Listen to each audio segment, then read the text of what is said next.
Boa noite, amigos. Mais uma vez eu vou conversar com o filho de um amigo meu, que psiquiatra famoso, que inclusive eu tive a oportunidade de entrevistar algumas vezes, e hoje eu recebo o filho dele, que tem o mesmo nome, é o Avelar Loureiro Filho, que é um empresário de sucesso na área empresarial e que também comanda o movimento Pro Pernambuco. Doutor Avelar, primeira coisa, como é que vai o nosso shopping Norte Rei? Norte Rei. O shopping está vivendo um pouco, vamos dizer assim, dos reflexos desse terceiro movimento, né, da pandemia, que está ficando, de certa forma, endêmico, ou seja, está virando rotina, mas que a gente está aprendendo a conviver. Então, já estamos com um movimento melhor do que o de 2021, o ano passado, que foi o primeiro ano, vamos dizer assim, do pós-pandemia, daquele pico mais intenso de 2020. E com perspectivas de agora, a partir de março, a gente voltar a ter um movimento parecido com o que era lá no final de 19, começo de 20, apesar de toda essa crise econômica que a gente está vivendo hoje. O senhor manteve na obra aquela capelinha fica em frente ao shopping, não é? Que é tradicional. Ela é usada, não? Ela é usada para eventos. No começo do shopping abrigou ali um restaurante, só que aí depois a gente foi vendo que ela era mais voltada para ações, eventos específicos, para shows, para encenações de algumas peças de teatro, para algumas questões culturais. Então a gente adaptou a isso e hoje utilizamos com esse intuito. O shopping é a peça fundamental para o município de Paulista, né? Eu diria que o shopping ele foi vamos dizer assim, o elemento catalisador do desenvolvimento do centro de Paulista nos últimos 10 anos, ou seja, ele foi inaugurado há 6 anos e pouco. E só pela perspectiva da sua construção lá por 2012, 2013, já fez existir alguns movimentos de investimentos dentro do município, de organização. Ele faz parte de um processo de planejamento que foi realizado lá em 2003 com a planta diretora do município, que dizia que tinha que ter um shopping center naquele local. E aquele planejamento estava certo, ou seja, hoje a cidade de Paulista, o município de Paulista é o município que mais constrói na região metropolitana em termos absolutos imóveis novos. Isso considerando Recife, considerando Jaboatão, que são municípios maiores. Foi fruto exatamente desse planejamento e o shopping foi o catalisador de todo esse movimento. Além das obras que sua construtora faz, as outras botam como diferencial pertinho do shopping, né? Exatamente, mas é para isso que ele foi feito. Na realidade, esse movimento é bom que outras empresas estejam chegando lá, investindo no município, porque isso é um processo, vamos dizer assim, que vai caminhando no futuro para uma nova realidade do município. E a gente que constrói lá, eu estou lá para construir, eu digo que eu estou num projeto de 50 anos, que eu estou no ano 25, então estou no meio do caminho. Esse movimento de fixação das pessoas, as pessoas tinham renda, melhoravam de vida e iam para outros municípios, Olinda, Recife. Agora não, elas ficam lá. E como já tem mais ou menos 10 anos esse movimento, a gente nota que as pessoas vão melhorando de vida e aqueles imóveis que eles compraram a gente ou a outros inicialmente, eles estão dispostos a comprar um imóvel um pouco melhor. Então agora a gente está investindo nisso, numa nova, vamos dizer assim, num novo público, que é o público do upgrade.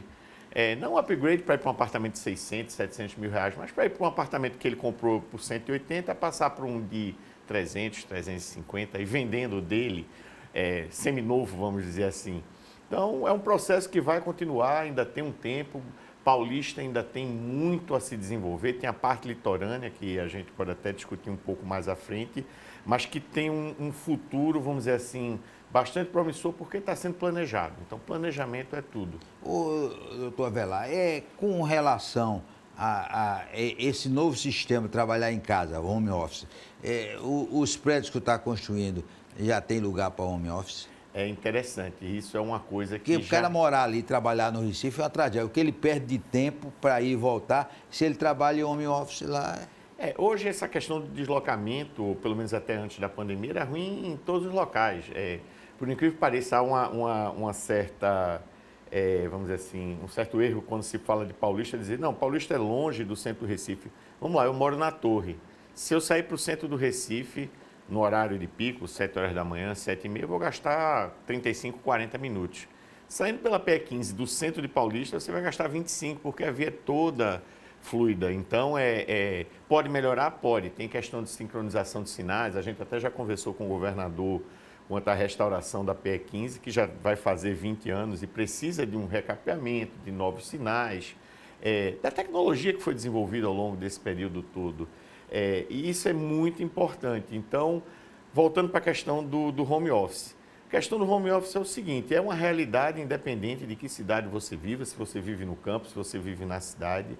Foi algo que foi incorporado, a gente tem mais flexibilidade e esses espaços dentro das unidades habitacionais, seja uma casa de campo, seja um apartamento na cidade, eles precisam existir. Os espaços têm que ser mais flexíveis. Então a gente incorporou a varanda gourmet, que durante o fim de semana é varanda gourmet, mas durante o dia é mais um cômodo para que o filho ou os pais venham a trabalhar ou estudar ali.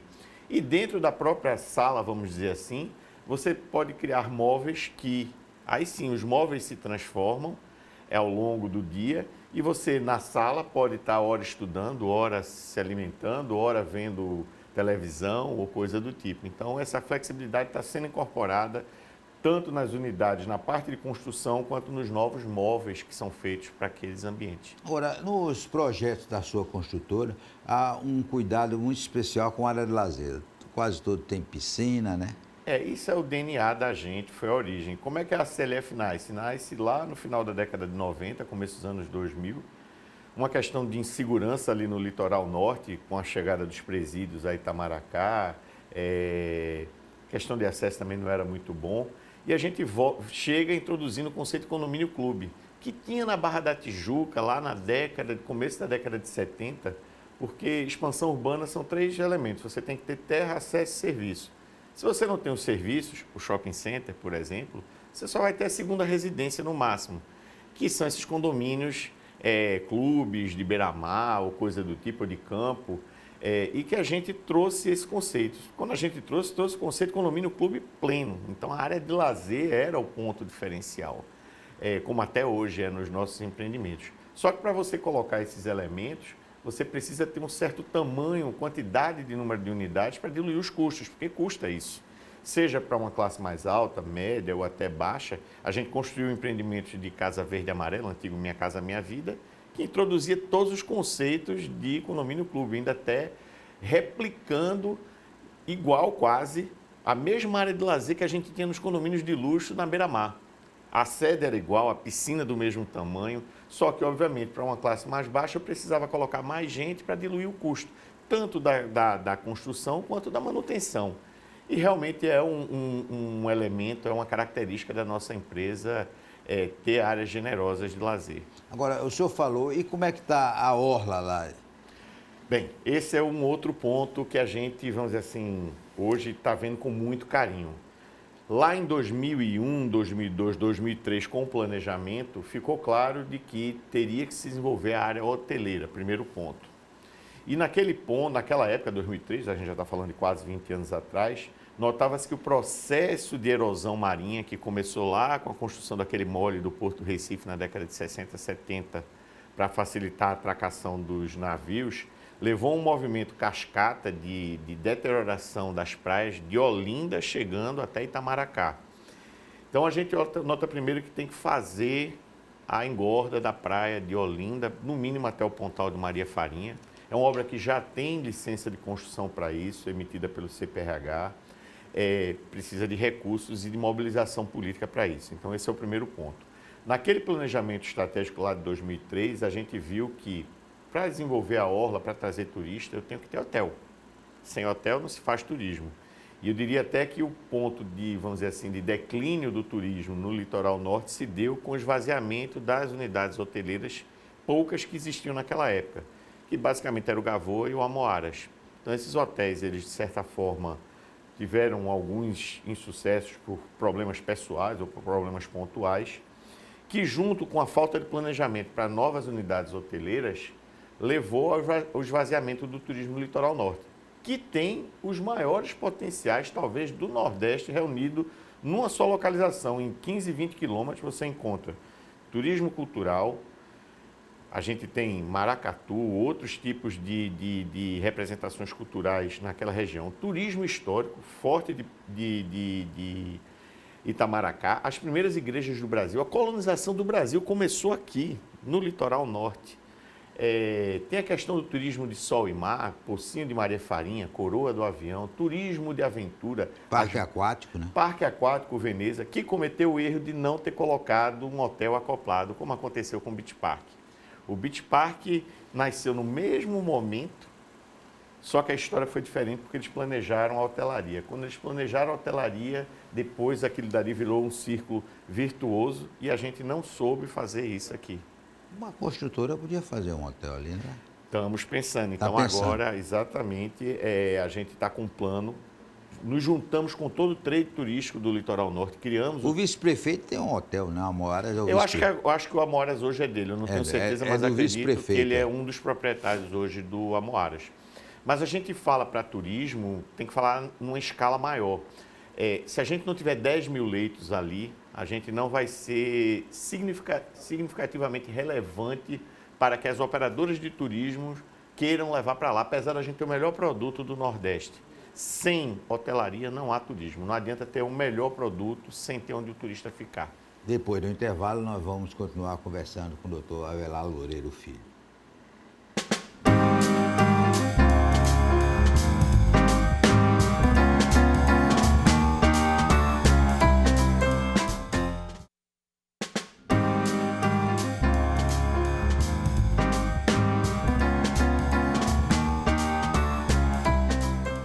Vamos continuar conversando com o empresário Avelar Loureiro Filho. Agora sobre o movimento Pro Pernambuco. O que é isso?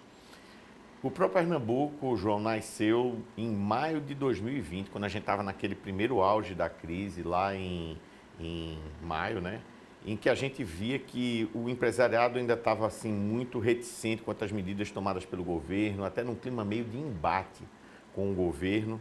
E o governo precisava de um pouco, vamos dizer assim, de calma e de colaboração do setor produtivo para que tomasse as melhores medidas. A gente notava que ele estava tomando medidas, mas faltava um diálogo, até para minimizar os efeitos naquele momento, fechar tudo, os impactos. A gente não sabia ainda o que o governo federal tinha de ajuda, tanto na parte das pessoas quanto das empresas. E aí nos reunimos numa manhã de segunda-feira, acho que foi 16 de maio ou algo parecido, junto com o Paulo Carneiro, que é o presidente da Associação dos Shopping Centers. Eu estava muito ligado à ADEME e ao Sinduscom, até pela minha atividade de construção, ligada também aos shopping centers, né, porque a gente também empreende na área de shopping. E aí com o Paulo a conversa foi o seguinte: olha, Paulo, a gente tem que juntar outras entidades de classe, que não só a ADEME, Sinduscom e a APES, temos que chamar a FIEP, temos que chamar a FEComércio, Sindiosp, e outras entidades de classe, para que a gente venha a ter um discurso único, termos as nossas pautas alinhadas, porque algumas vezes até vão ser antagônicas às nossas próprias pautas e reivindicações, para que cheguemos ao governo do Estado de uma forma mais coordenada, com propostas, principalmente para os protocolos, de como é que a gente fecha. E foi bem sucedido. De tarde a gente já tinha conseguido juntar o Sindaçuca, a FEComércio, a FIEP, e estávamos com 47 entidades de classe. Numa tarde? Numa tarde. Muita articulação, Renato Cunha do Sindiaçuca foi muito importante nisso, junto com o Paulo, com a FIEP, com o Bernardo da FEComércio, e a gente conseguiu juntar esse pessoal todo e começamos a ter um diálogo comum. Pernambuco, em 2021, um ano depois, foi o estado que fechou menos dias e a atividade produtiva, e foi o estado que teve menor número de mortes por 100 mil habitantes. A gente conseguiu otimizar os dois elementos que para a gente eram muito importantes: fechar menos e morrer menos gente. Isso foi fruto de muito diálogo, de ações corretas do governo do estado, mas do empresariado unido e não só reclamando, dando efetivas contribuições. E aí o que é que acontece depois disso? Quando a gente nota que a pandemia vai se tornando uma coisa rotineira e esse diálogo vai fluindo, a gente começa a se preocupar com o futuro do estado de Pernambuco. Conseguimos juntar 47, que já são 62 entidades. 47 foi naquela tarde. Hoje já são 62. E se considerar que FIEP e FEComércio abriga não sei quantas outras entidades, a gente talvez esteja falando de mais de 100 ou 200 entidades locais, né, de representação empresarial. Então começamos a nos preocupar com o futuro, com o planejamento. Isso que aconteceu em Paulista, que a gente está vendo hoje, 20 anos depois, é fruto de muito planejamento, que demora tempo para surtir efeito, mas tem que ter tido planejamento anterior. Então passamos a contribuir com a pauta de elementos ligados ao futuro, estruturadores, que obviamente que em todo canto começa com a educação básica, os neurônios que estão nascendo.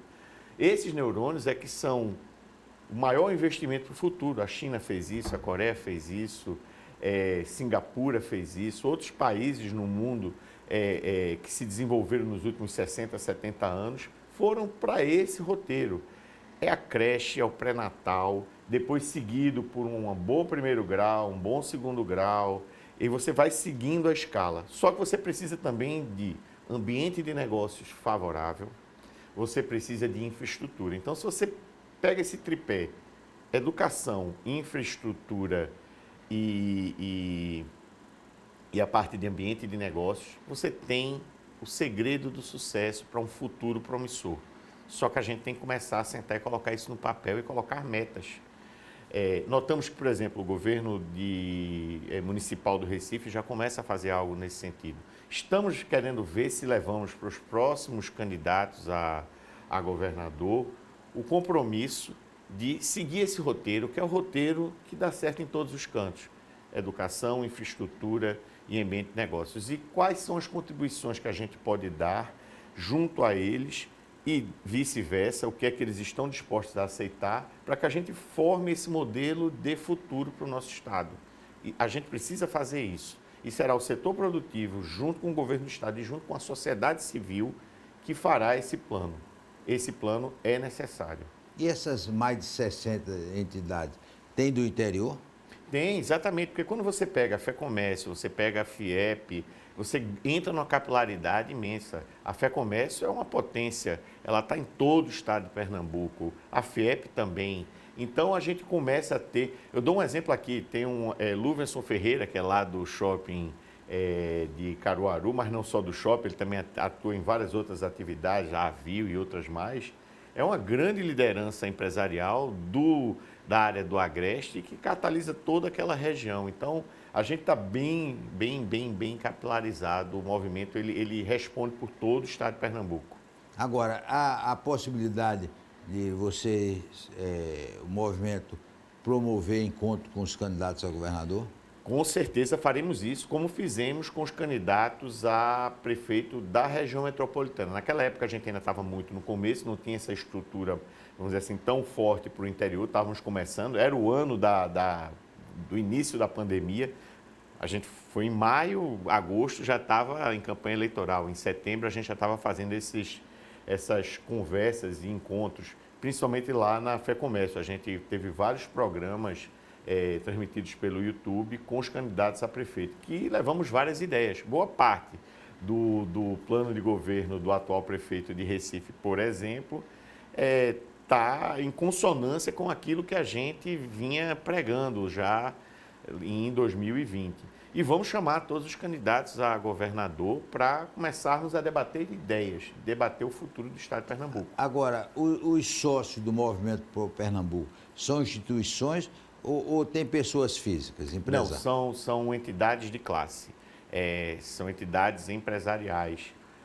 A gente não é um grupo de empresários ou um grupo de pessoas físicas que se reuniram lá e disseram, olha, vamos fazer um movimento. Não, as entidades de classe, que já são entidades que representam significativamente o setor produtivo e estão lá para isso, são os verdadeiros caminhos das instituições que têm o diálogo com a sociedade e com o governo e entre o próprio meio empresarial, e fica muito mais fácil de você chegar à ponta, porque essas entidades têm uma capilaridade grande.